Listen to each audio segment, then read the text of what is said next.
సంవత్సరాల తరబడి ఎన్ని మందులు వాడినా మీ మోకాల నొప్పులు తగ్గట్లేదా? ప్రాణ పెయిన్ క్లినిక్ లో అత్యాధునిక చికిత్స. కష్టకాలంలో ఆ దేవుడు కరుణిస్తాడో లేదో తెలీదు కానీ మనిషి రూపంలో ఉన్న ఓ దేవుడు మాత్రం పిలిస్తే పలుకుతాడు. ఎవరనుకుంటున్నారా? అతనే the real hero Sonu Sood. సినిమాలో అందరికీ శత్రువులా కనిపించే ఈ నటుడు నిజ జీవితంలో అజాత శత్రువుగా నిలుస్తున్నాడు. కరోనా కష్ట సమయంలో సహాయం అని అన్నవారికి నేనున్నానంటూ అభయం ఇచ్చాడు.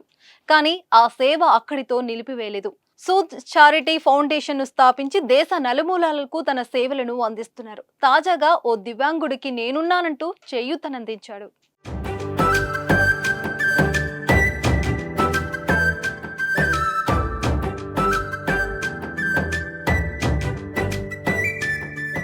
మెదక్ జిల్లా చిన్న శంకరంపేట మండలం వెంట్రావుపల్లికి చెందిన యేసు గత 3 ఏళ్ల క్రితం కరెంటు షాక్ కొట్టి ఎడమకాలు చెయ్యి పూర్తిగా కోల్పోయి అంగవైకల్యంతో బాధపడుతున్నాడు. తండ్రి వృద్ధాప్యం కారణంగా ఏమి చేయలేని పరిస్థితిలో ఉన్నాడు. తల్లికి మతిస్థిమితం లేదు.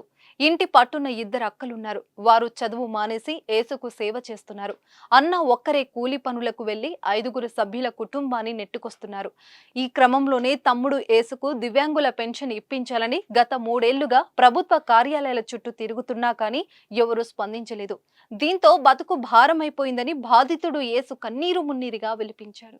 ఈ కుటుంబ దీన పరిస్థితిపై సాన్నిక్ష ఫౌండేషన్ చైర్మన్ శివ, సినీ నటుడు సోను సూద్ బృందం సభ్యులు భార్గవ్, అనుష దృష్టికి తీసుకెళ్లి సాయం చేయాలని కోరారు. స్పందించిన సోను సూద్ యేసుకు 3 చక్రాల కుర్చీ, నిత్యావసర సరుకులను పంపించారు.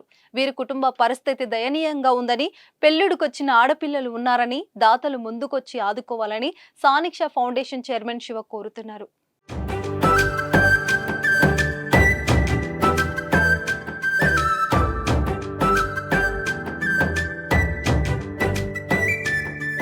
సుమన్ టీవీలో మీ పర్సనల్ అండ్ బిజినెస్ ప్రమోషన్స్ కోసం కింది నెంబర్కి కాంటాక్ట్ చేయండి.